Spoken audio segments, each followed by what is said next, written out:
What do you think about when you hear the term friend? By definition, a friend is a person whom one knows and with whom there's a bond of mutual affection. But you know, our friends can either make us or they can break us. There was a cartoon one time that showed, as it first came on, there was this thief pointing a gun at a frightened victim. And in the next scene, the robber said, he was holding a sack and he said, "Give me all your valuables."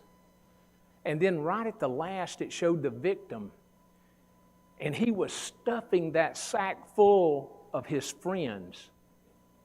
You see, this man knew what real value friends were, or friends are. Friends are very essential. And we'll go over some characteristics of true friends. Friends are essential because they meet our needs in our lives. Consider the characteristic. A true friend hurts when you hurt. Think of the people you call friends or your best friend. When you hurt, do they hurt? Or do they secretly rejoice? And if it's the latter, they're not really your friends. You know, I once read a definition of a true friend was someone who will walk into your house when the whole world just walked away. In other words, they will hurt when you hurt. In the Old Testament, there was a man by the name of Job, and he was hurting. He had lost his family, he lost his wealth, he lost his health. And he had some friends that came over. And right off the bat, they implied to him that it was his own fault, that he was sinning or he had sinned. So we find in Job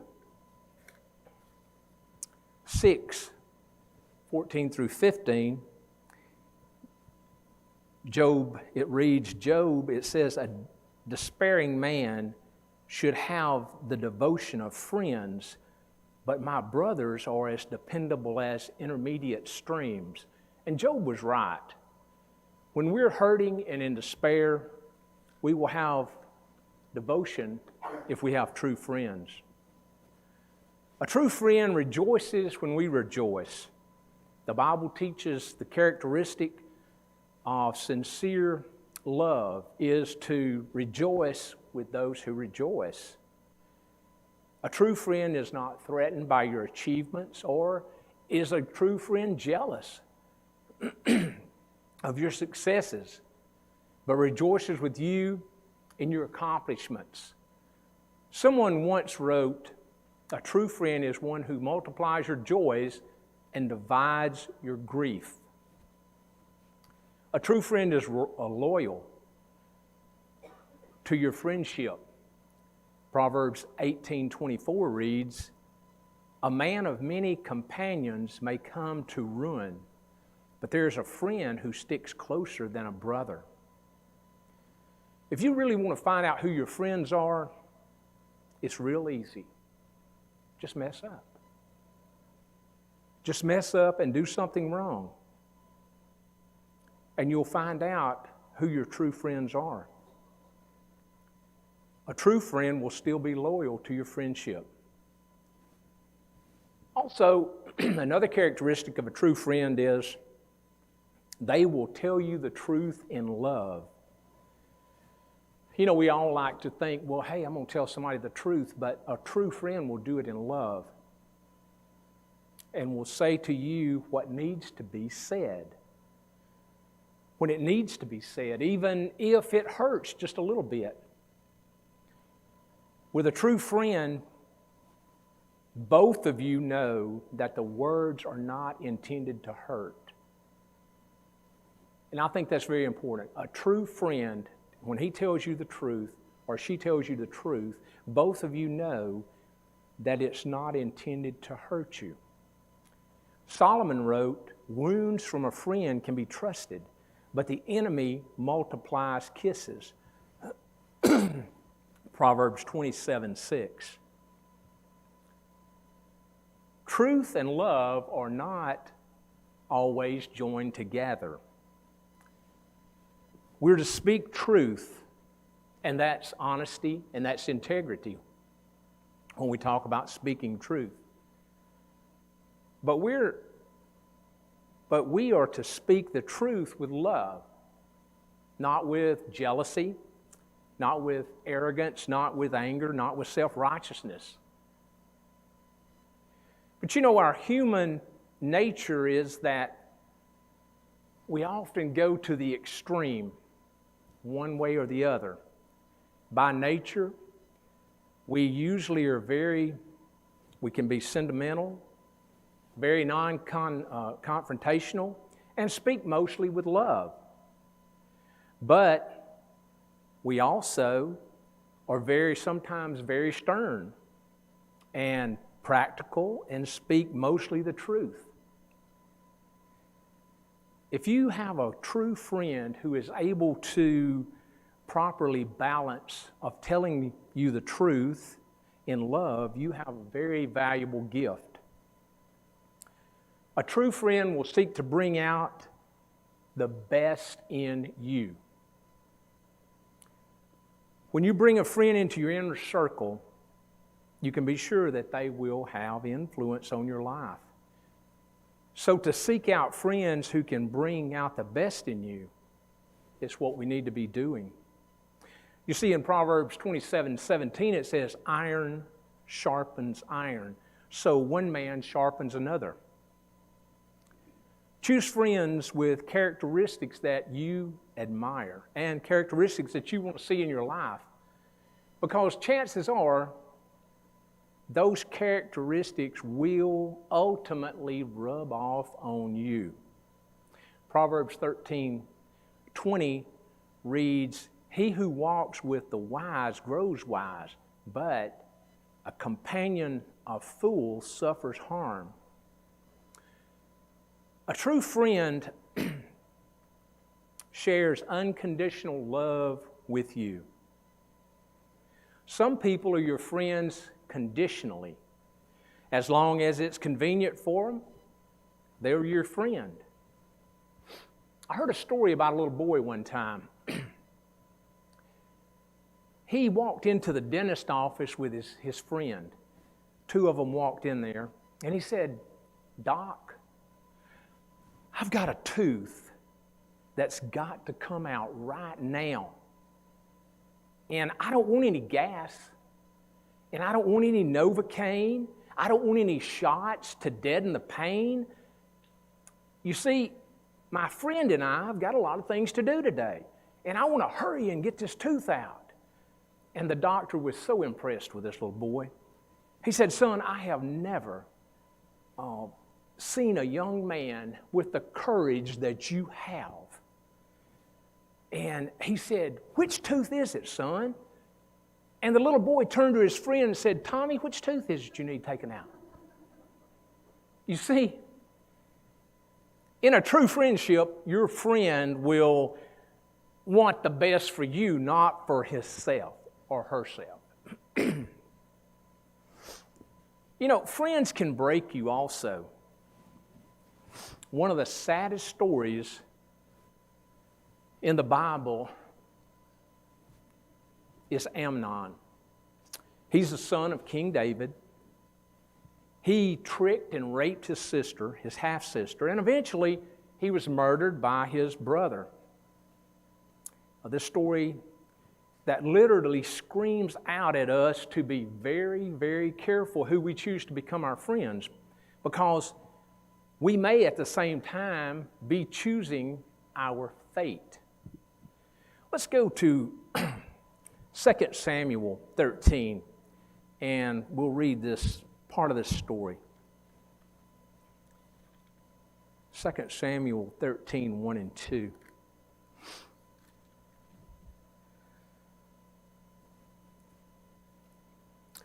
After this, Absalom, the son of David, had a lovely sister whose name was Tamar. And Amnon, the son of David, loved her.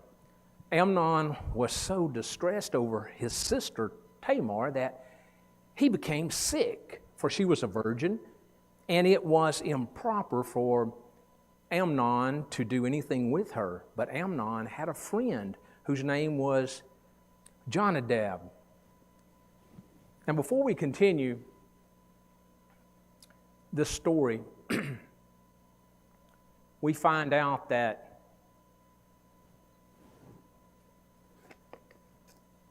Amnon, he seems to be, he knows that there's really nothing that he can do. He loved his sister so much that it made him sick. But at least he had some kind of sense of right and wrong. He saw the sense, he had a conscience because he had done nothing wrong at this point, and it seemed impossible for him to do anything. But watch what happens next in verse 3. In verse 3, it says, "But Amnon had a friend whose name was Jonadab, the son of Shimeah, David's brother. Now Jonadab was a very crafty man, and he said to him, 'Why are you, the king's son, becoming thinner day after day? Will you not tell me?' Amnon said to him, 'I love Tamar, my brother Absalom's sister.' So Jonadab said to him, 'Lie down on your bed and pretend to be ill, and when your father comes to see you, say to him, "Please let my sister Tamar come and give me food, and prepare the food in my sight, that I might see it and eat it from her hand." Then Amnon laid down and pretended to be ill, and when the king came to see him, Amnon said to the king, "Please let Tamar, my sister, come and make a couple of cakes that I might, in her sight, and I might eat them from her hand." So, now, Amnon, this friend he had, came up with this plan. Said he was a very shrewd man. And he laid out this wicked plan for Amnon to be with his sister, Tamar. And he was telling him exactly how to sin, and he was encouraging him to sin. So Amnon carried out this evil plot that his friend had dreamed up, and he raped his sister, his half-sister. And this set off a chain reaction in his family that really ended up with his own murder by his half-brother Absalom, Tamar's full brother. Yes?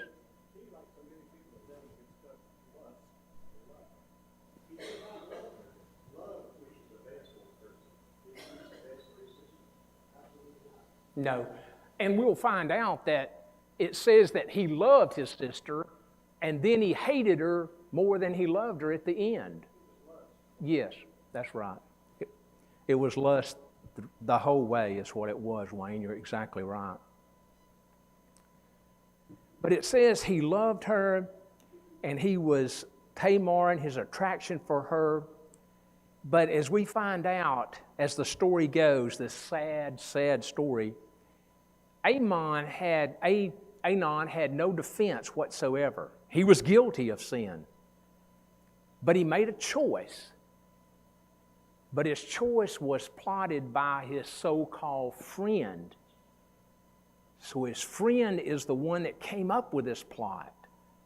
And this is why the Bible teaches us that we're not to be misled.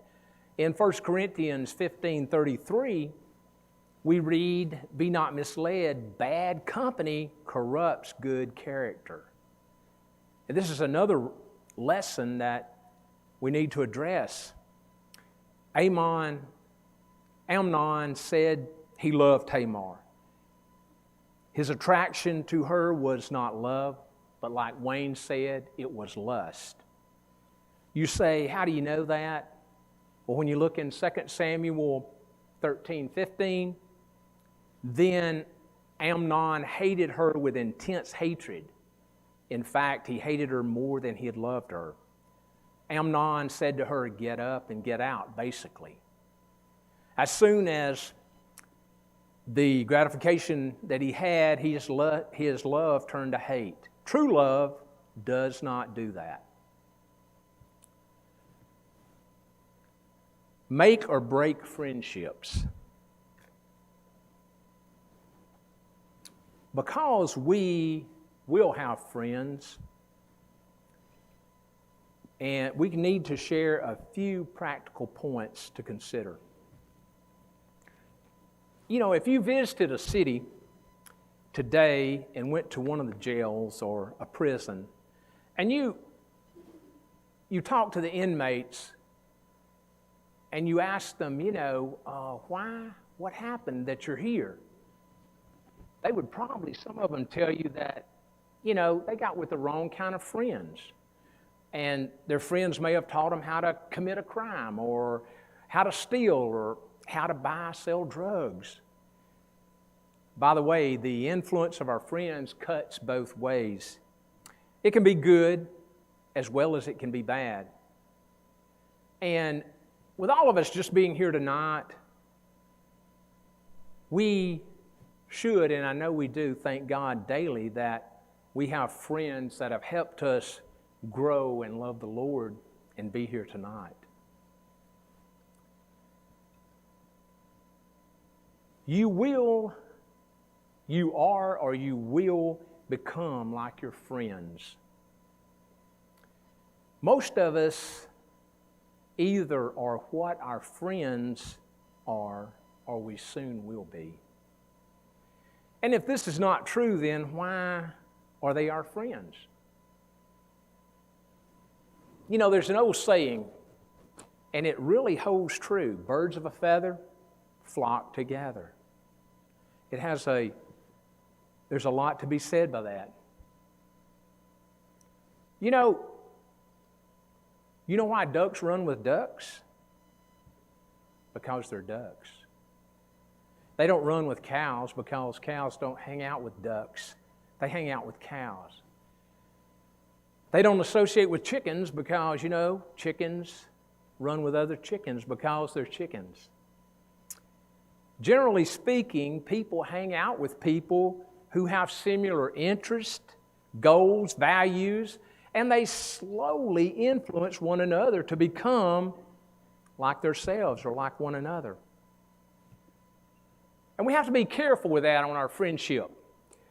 And we also have to be careful and express that to our children and our grandchildren. Because during those teen years, influence of friends can be stronger than the influence of parents. Amnon is a good example of peer influence. Amnon, I do not suppose that there's a young man in all the world, past, present, or future, that could ever say any more proudly than Amnon could have said, "David is my dad." Just think about it. David is the only man in the Bible about whom God ever said, "This man is after my own heart." That was Amnon's father or dad. David wrote more than half the Psalms, including the 23rd Psalm. He was mighty king of Israel. He was a champion warrior in his youth. You remember he killed this big old guy, a champion warrior. He killed Goliath. And from David's family, but the tree came Jesus Christ. Out of his family tree came Jesus Christ. You talk about a great family, Amnon had one. But his friend, Jonadab, influence was greater than his father's influence. So we need to be careful when we choose our friends. Chances are we're going to become like them. And we need to teach our children to choose their friends very carefully. Another thing, characteristic is you're known by your friends you keep. You're known by the friends you keep. 2 Corinthians 6, 14 through 15 warns Christians about the close association with unbelievers. It reads, "Do not be yoked together with unbelievers, for what do righteousness and wickedness have in common? Or what fellowship can light have with darkness? What harmony is there between Christ and Baal? Or what does a believer have in common with an unbeliever?" Unbeliever. I don't think the Bible is teaching that we shouldn't have friends who are unbelievers. And I'm not suggesting that at all. If that were the case, how would we ever convert someone to Christ? But we should influence them for good, not allowing them to influence us for bad. We should be constantly developing close Christian friendship, and that will encourage and strengthen us. Our future is often dependent upon our friends. You see, Amnon, he forfeited his future because he did what his friend suggested. Take a quick look at Amnon's future. Tamar told her brother Absalom what Amnon had done, and Absalom told her to just keep quiet about it, and he took her to his house to live with him. Absalom hated Amnon because he had disgraced his sister Tamar. 2 years passed, and Absalom he enacted revenge on him. We find in 2 Samuel 13, 28 through 29 reads, Absalom ordered his men, listen, when Amnon is in high spirits from drinking wine, I say to you, strike Amnon down, then kill him. Don't be afraid, for I have not given you this order. Be strong and brave. So Absalom's men did to Amnon as Absalom had ordered. Notice, by the way, that Jonadab is nowhere to be found when the punishment comes down. The friends like Jonadab will never be there or even take partial credit or responsibility for leading someone astray or leading you astray. In fact, it's incredible but apparent that Jonadab knew that Absalom was going to kill Amnon. He told King David, let's look at 2 Samuel 13:32. 2 Samuel 13:32.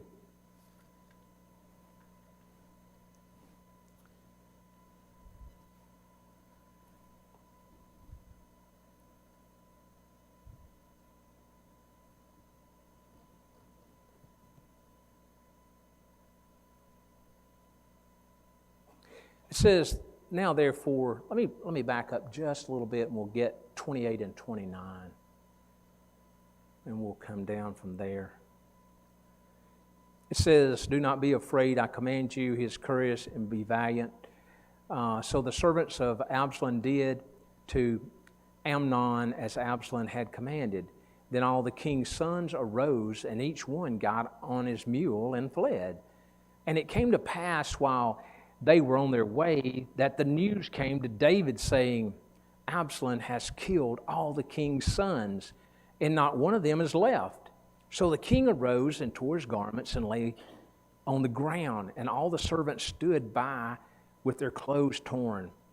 Then Jonadab, the son of Shehem, David's brother, answered and said, "Let not my lord suppose they have killed all the young men, the king's sons, for only Amnon is dead. For by the command of Absalom, this has been determined from the day that he forced his sister Tamar." So it appears that Amnon knew about this from that very day. And had he said anything to Amnon about it? It appears he didn't. But he knew about it. And he didn't tell King David that he is the one that came up with it.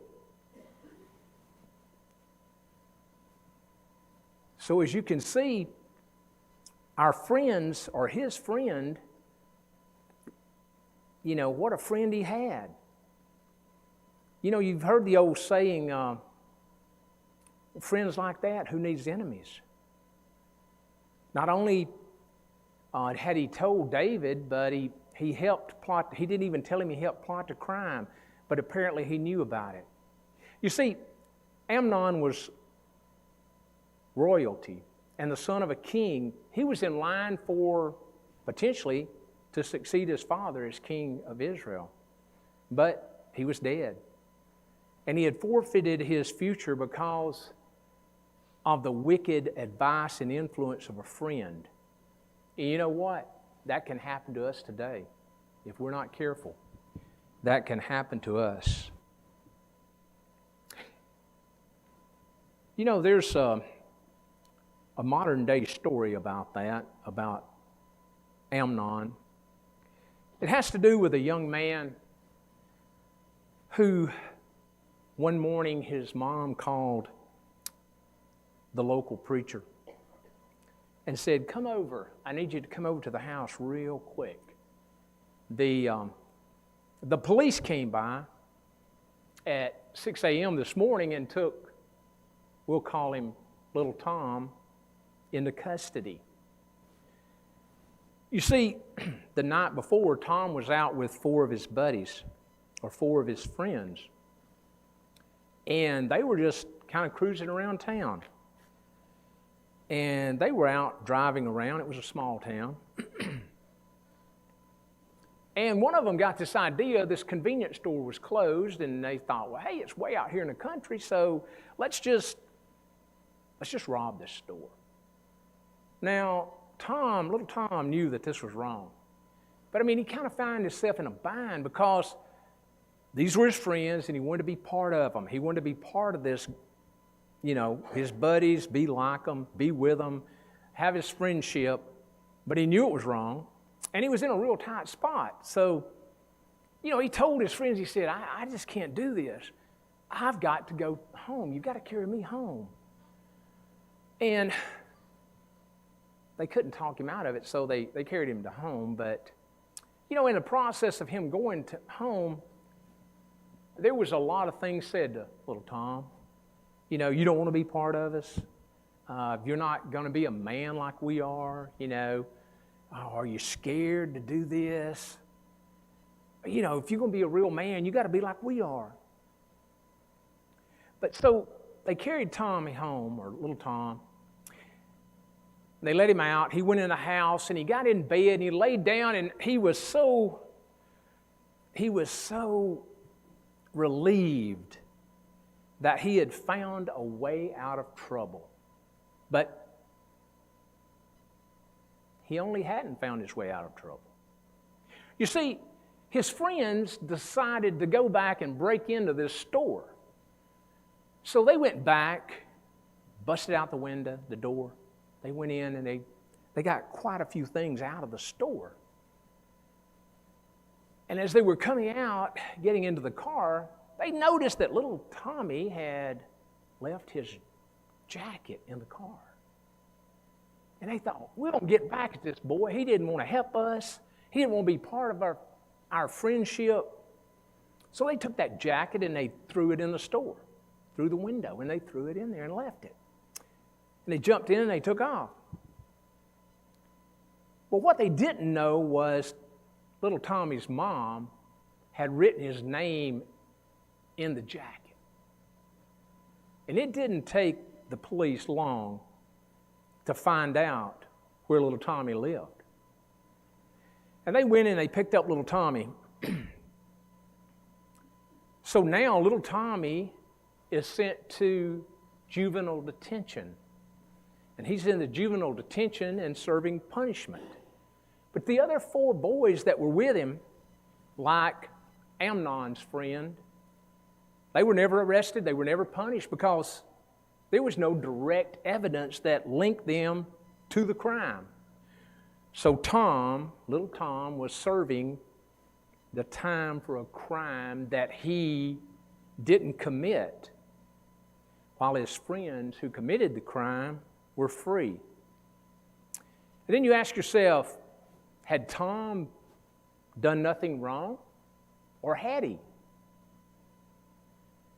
The reality is that he made the same wrong choice that Amnon made. He chose the wrong kind of friends. Go back for a moment and look at, if we could, Amnon's tombstone. We'll just pretend that we could go back and look at that for just a minute. Amnon, on his tombstone, may have had a friend. He was a very shrewd man. Amnon had a friend, and he was a very shrewd man. Amnon had a great family.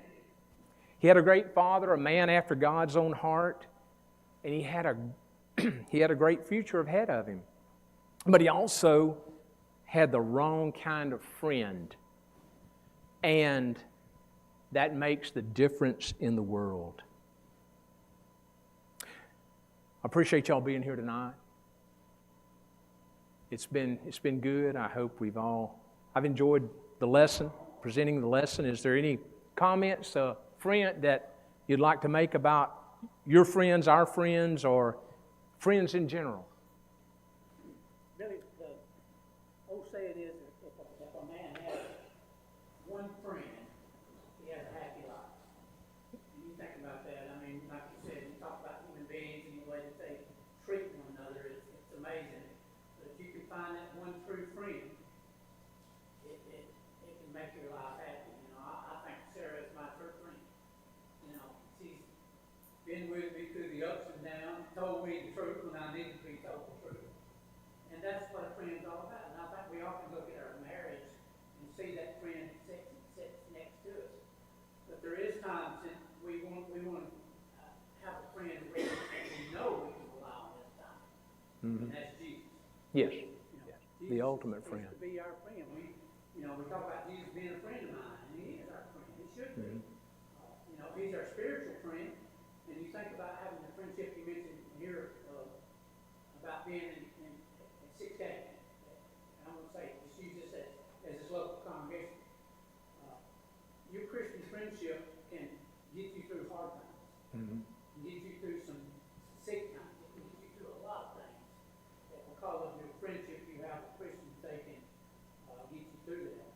Then you take it the opposite and look at so many people today that get hung up because somebody says, listen, why don't you try this? Why don't you do this? It ain't going to hurt to do this. Nothing's wrong with us doing this. And what does it lead to? It leads to some type of destruction of some sort. Mm-hmm. Even though they know it may be their spiritual destruction. Who knows what it is? But that true friend is someone that you know that as I mentioned, in Christian, somebody that you can know and you can relate to. Yeah, we never become too old to be influenced by people. And we're never too old that we don't influence others. And sometimes people that we call friends are really just acquaintances, And we all have friends, but like you say, true friend is tried and tested. Well, thank you very much. Y'all have a good week, and hope to see you again.